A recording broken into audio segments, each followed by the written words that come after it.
Tarentule au plafond.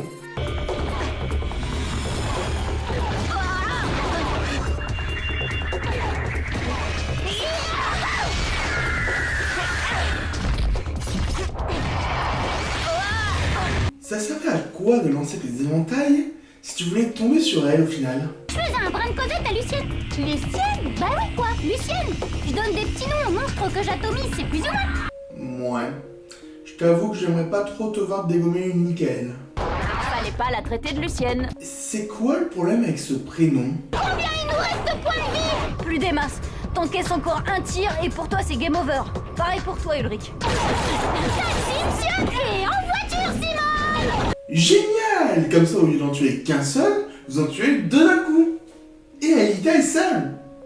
Bonne stratégie. Raymond! Oh, Yvette! Revenez immédiatement, allons ici! Oh, arrête un peu avec tes noms ridicules. Je pense à toutes les Yvette et Raymond qui vont en vouloir à Kojoko maintenant.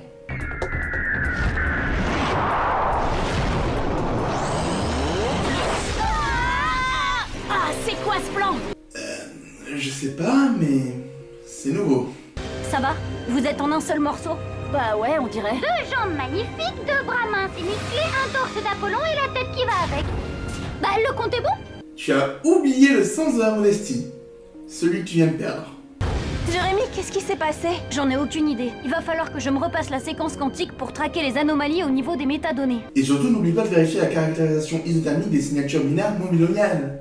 Ah ouais, mais non, pas le temps, hein. Je vous rappelle qu'on a une répète et c'est dans 5 minutes. Oh non, c'est pas vrai, je l'avais complètement oublié. Chardin va nous tuer. Ouh, remboursé! Remboursé! C'est une répète?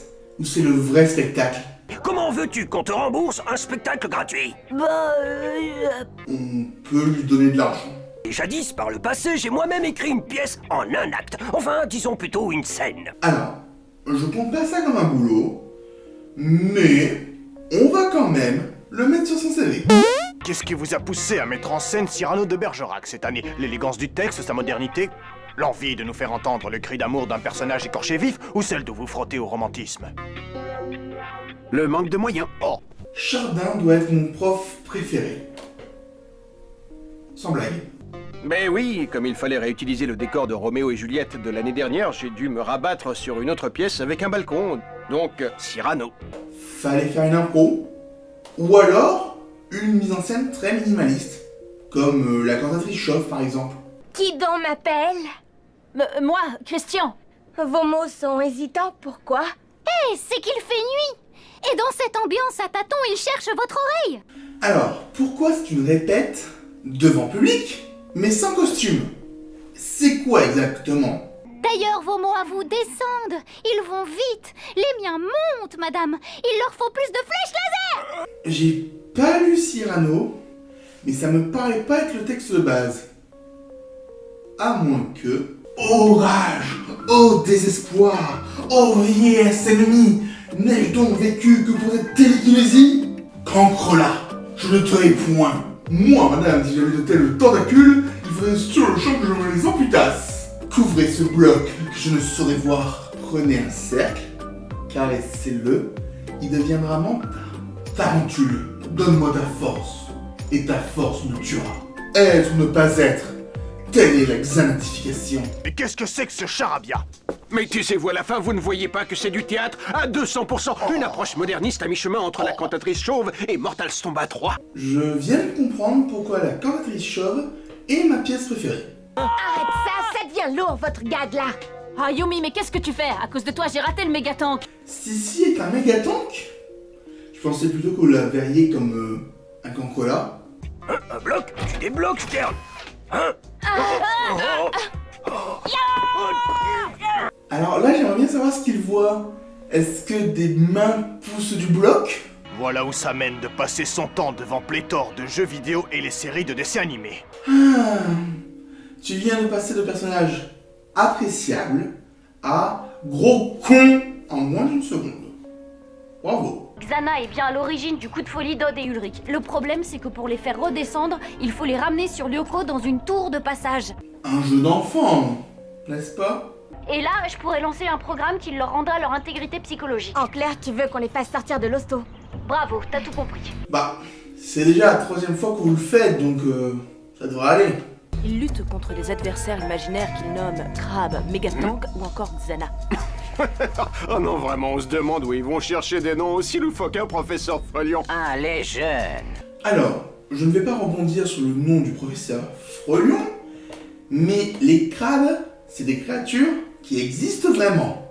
Les méga tanks, c'est des tanks de taille méga. Jusque-là, ça va. Et Xana, c'est juste une créature de la mythologie asturienne. Donc d'Asturie en Espagne. Bon, faut avoir un peu plus de culture pour ça, mais bon, c'est des trucs qui existent, pas des trucs inventés. Contrairement à Frelion, justement.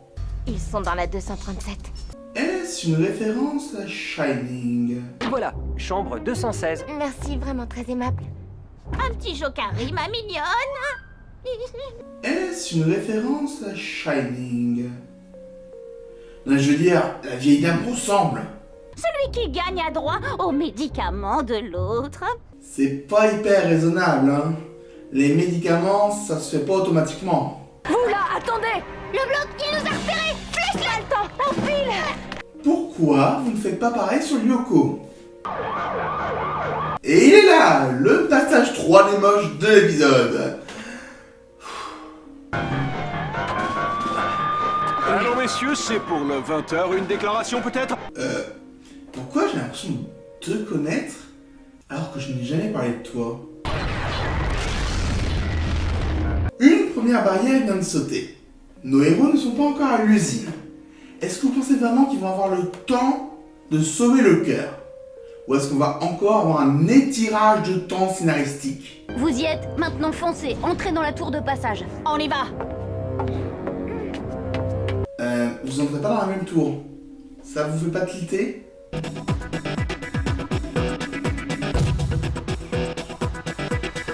Et il ne se demande pas comment il se passait d'une tour à Kadik en moins de 2 secondes. Donc, une tarentule est Sissi et Sissi est un mégatank. Bravo la cohérence. Le compte à rebours est enclenché. T'as moins d'1 minute pour actionner la clé. On l'a très bien vu la semaine dernière, le temps est extensible ici.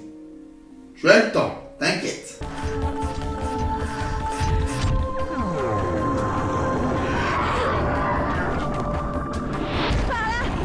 Alors, je voudrais pas t'alarmer, Aïta, mais il y a un gros trou, celui que tu viens de faire. Bon, écoutez-moi, vous deux. Maintenant, vous allez m'obéir et sans poser de questions. Pigé? Pigé? Pigé. Alita sera la meilleure Yoko Gaillère, quel que soit le résultat de Yumi. Elle a réussi à battre 2 machos. Comment vous vous sentez? Bien, mais qu'est-ce qu'on fait dans une tour de passage? C'est vrai ça. On devrait pas être à la cantine. Odd, on mange pour vivre, on ne vit pas pour manger. Bougez-vous, Yumi a besoin d'aide. Est-ce qu'ils ont aussi une clé à désactiver?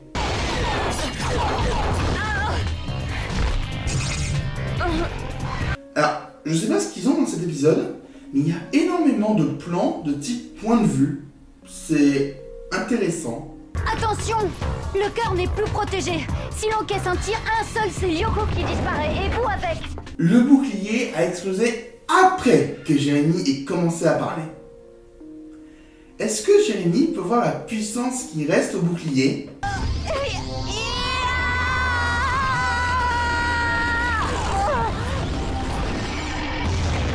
Heureusement que le timing du saut était bon. Bien joué, je vous ramène au bercail.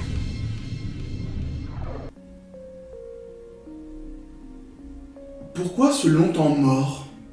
Et puis, si jamais ils disparaissent, sont dévirtualisés, est-ce que Xana va pas envoyer un autre monstre pour détruire le cœur? Combien de temps mettre les barrières pour se régénérer? Trop de questions. Alors, flèche laser. Mais non, je plaisante. Tu sais que c'était le pire truc à faire. Allez, retour vers le passé. Alors, logiquement, il n'y avait pas d'attaque. Mais bon, j'imagine que vous aviez un peu la flemme de trouver une explication logique à leur folie temporaire. Et tant qu'on y on donne le point à Odd et le point à Ulrich. Allez, ça sera fait. Personnellement, je leur ai donné que 0,5 points, mais ça reste quand même une sorte d'attaque. C'est pas mal, mais ce n'est pas tout à fait ça. Il manque, comment dire... De la passion. Bah non, il y a toi et Yumi. Non. Des Esquimaux? Mais... Pourquoi? Non. Des moyens. Oh oui. Mais non. C'est toujours mon prof préféré. Un grain de folie. Voilà, oui. C'est ça. Pourtant, je pensais que les Esquimaux auraient été assez fous. Mais bon, apparemment, pour toi, c'était pas assez tordu. Et la meilleure Yoko guerrière, c'est Anita. Enfin! C'est l'heure de la vie des objectifs. Un épisode que j'aime bien, mais qui pose beaucoup de problèmes de cohérence interne, aussi bien dans le fonctionnement de l'attaque que dans le temps qui s'écoule. Mais je passe toujours un bon moment devant. Oui, je l'avoue, ce n'est pas très objectif pour la vie de professeur objectif.